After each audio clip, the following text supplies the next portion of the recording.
Once you've written your lead and your nut graph, you need to move on to the rest of the story. How do you do that? Well, it depends. There's no one-size-fits-all solution to determine how to structure a story. Every story is unique in that it unfolds in a different way. How you write it will depend on a few factors. We've already talked about the first story structure. The inverted pyramid style works great for news briefs and stories about breaking news. Shaped just like an inverted pyramid, the story starts with the most important facts and adds less important details as the story goes on. Our next story structure is the Martini Glass. Similar to the inverted pyramid, this one works well for crime stories, disasters, and dramatic stories.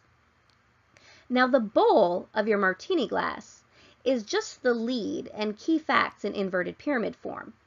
You move on to a chronological narrative for the stem and the glass, and the foot is where you put the kicker, a surprise twist or a strong closing quote. If martinis aren't your thing, or maybe you're under 21, try this story structure, the Kabob. The story starts out with an interesting anecdote, that juicy tomato at the very top of your kebab. Then you move into the delicious vegetable, like a mushroom. That's your nut graph. Then you add the meat, as much as you can handle, before following it up with another juicy quote or anecdote. This style is sometimes called the Wall Street Journal formula, as the newspaper is well known for crafting stories this way, or the circle, because it comes back around to the anecdote from the beginning. Whatever you call it, the Kabob works well for stories about trends or events where you want to show actual people. To help move from paragraph to paragraph, keep your paragraphs short. Usually, there's no more than one main idea per paragraph. Now, I do want to stress that this is where journalistic writing differs from academic writing. After I'd taken a few journalism courses in college and was used to writing in this style, I got a paperback from another class that marked me down for using 2 or 3 sentence paragraphs. You'll need to remember to switch back to longer paragraphs for your other courses. You'll also want to add transitions to help keep the story flowing. These are words like meanwhile, however, and finally. Not every story needs to be a string of long text. Try spicing it up with bullet items.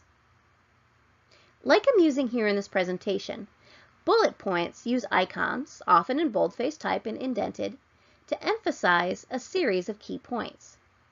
You have sidebars, a short story written to accompany a longer story. Now, a potential sidebar to the article about cheese grating analyst Linda Marvin that we read in the textbook might be a list of her favorite cheeses.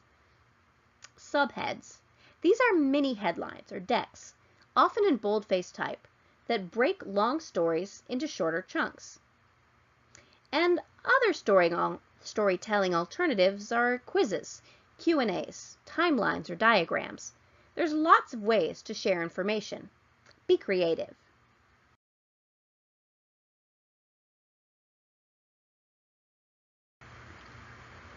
Now for the big finish. Good writers agonize over the kicker, often as much as the lead. You want to plan ahead.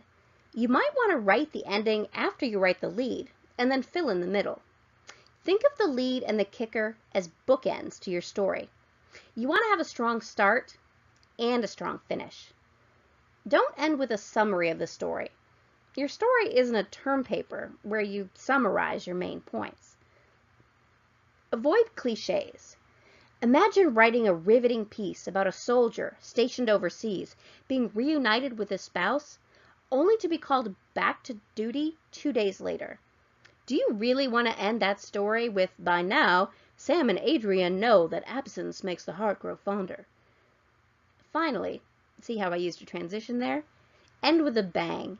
Give your readers something to remember.